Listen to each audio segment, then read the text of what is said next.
You, John Fitzgerald Kennedy, do solemnly swear. I, John Fitzgerald Kennedy, do solemnly swear. That you will faithfully execute the office of President of the United States. That I will faithfully execute the office of President of the United States. And will, to the best of your ability. And will, to the best of my ability. Preserve, protect, and defend the Constitution of the United States. Preserve, protect, and defend the Constitution of the United States. So help you God. So help me God.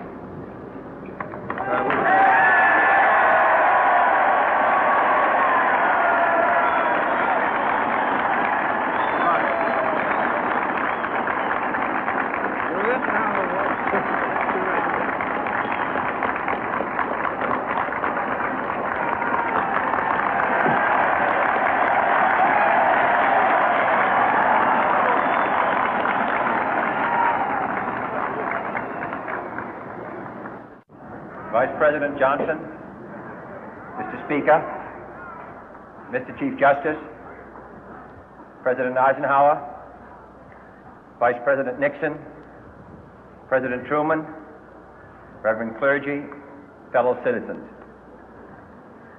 We observe today not a victory of party, but a celebration of freedom, symbolizing an end as well as a beginning, signifying renewal as well as change.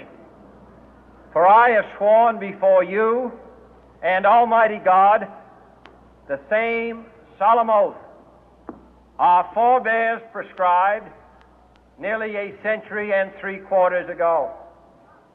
The world is very different now, for man holds in his mortal hands the power to abolish all forms of human poverty and all forms of human life. And yet the same revolutionary beliefs for which our forebears fought are still at issue around the globe. The belief that the rights of man come not from the generosity of the state, but from the hand of God.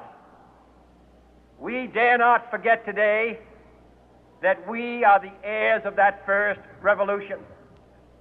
Let the word go forth from this time and place to friend and foe alike that the torch has been passed to a new generation of Americans born in this century, tempered by war, disciplined by a hard and bitter peace, proud of our ancient heritage, and unwilling to witness or permit the slow undoing of those human rights to which this nation has always been committed and to which we are committed today at home and around the world.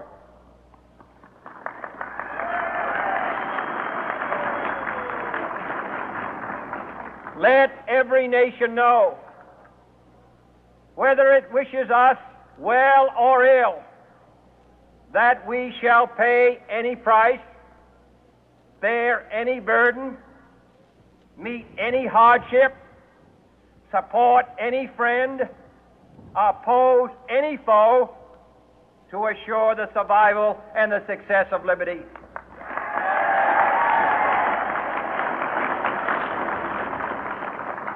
This much we pledge and more. To those old allies whose cultural and spiritual origins we share, we pledge the loyalty of faithful friends. United, there is little we cannot do in a host of cooperative ventures. Divided, there is little we can do, for we dare not meet a powerful challenge at odds and split asunder.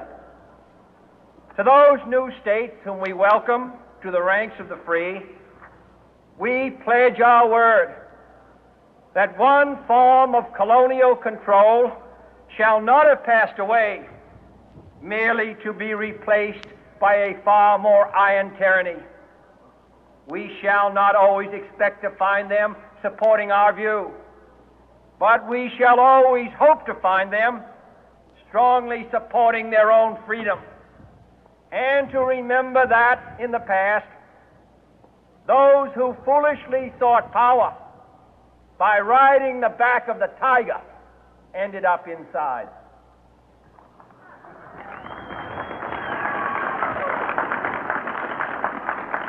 To those people in the huts and villages of half the globe struggling to break the bonds of mass misery, we pledge our best efforts to help them help themselves for whatever period is required, not because the communists may be doing it, not because we seek their votes, but because it is right.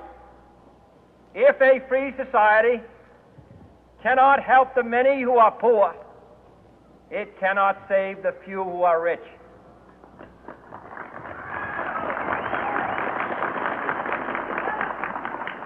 To our sister republics south of our border, we offer a special pledge to convert our good words into good deeds, in a new alliance for progress, to assist free men and free governments in casting off the chains of poverty.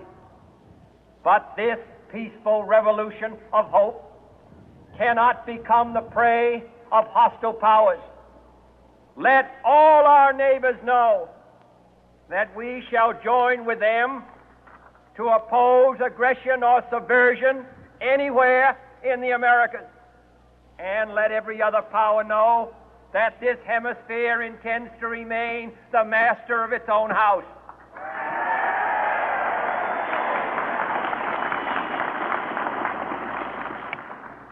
To that World Assembly of Sovereign States, the United Nations, our last best hope, in an age where the instruments of war have far outpaced the instruments of peace, we renew our pledge of support to prevent it from becoming merely a forum for invective, to strengthen its shield of the new and the weak, and to enlarge the area in which its writ may run.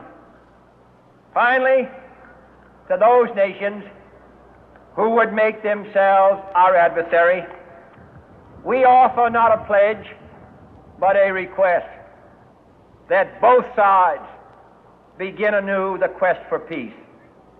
Before the dark powers of destruction, unleashed by science, engulf all humanity in planned or accidental self-destruction, we dare not tempt them with weakness, for only when our arms are sufficient beyond doubt can we be certain beyond doubt that they will never be employed. But neither can two great and powerful groups of nations take comfort from our present course, both sides overburdened by the cost of modern weapons, both rightly alarmed by the steady spread of the deadly atom, yet both racing to alter that uncertain balance of terror that stays the hand of mankind's final war. So let us begin anew, remembering on both sides that civility is not a sign of weakness, and sincerity is always subject to proof. Let us never negotiate out of fear, but let us never fear to negotiate.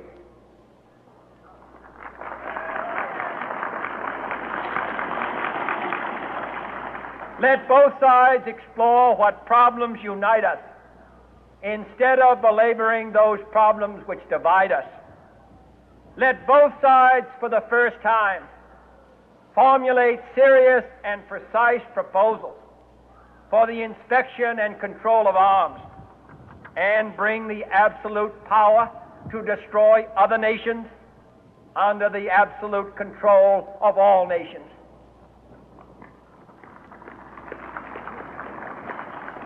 Let both sides seek to invoke the wonders of science instead of its terrors.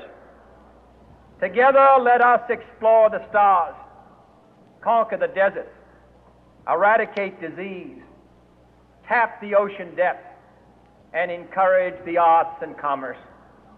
Let both sides unite to heed in all corners of the earth the command of Isaiah to undo the heavy burden and let the oppressed go free.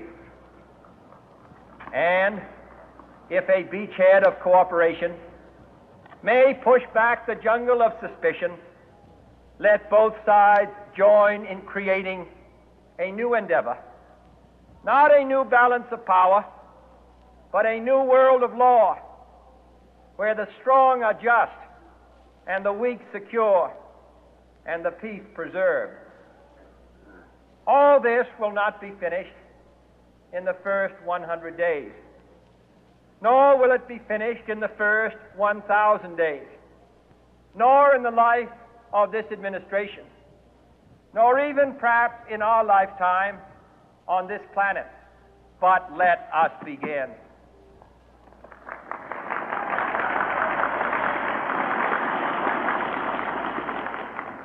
In your hands, my fellow citizens, more than mine, will rest the final success or failure of our course.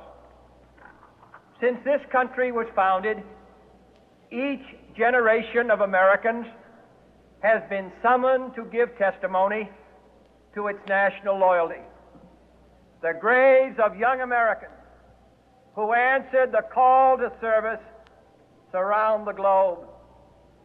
Now the trumpet summons us again, not as a call to bear arms, though arms we need, not as a call to battle, though in battle we are, but a call to bear the burden of a long twilight struggle, year in and year out, rejoicing in hope, patient in tribulation, a struggle against the common enemies of man, tyranny, poverty, disease, and war itself. Can we forge against these enemies a grand and global alliance,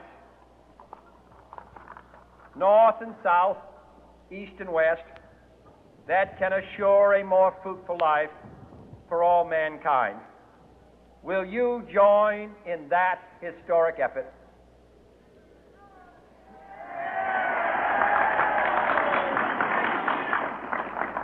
In the long history of the world, only a few generations have been granted the role of defending freedom in its hour of maximum danger.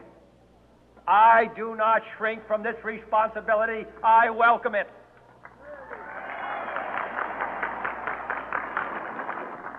I do not believe that any of us would exchange places with any other people or any other generation.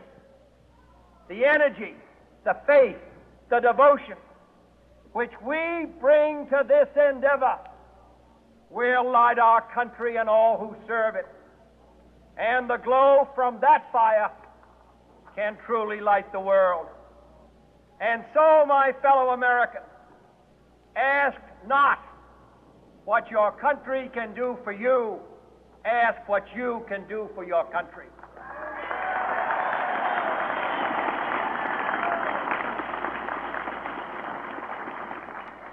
My fellow citizens of the world, ask not what America will do for you, but what together we can do for the freedom of man.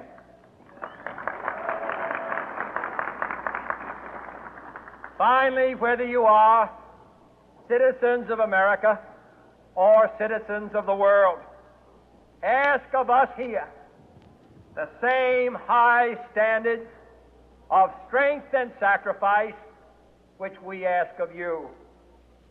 With a good conscience, our only sure reward, with history the final judge of our deeds, let us go forth to lead the land we love, asking His blessing and His help, but knowing that here on earth, God's work must truly be our own.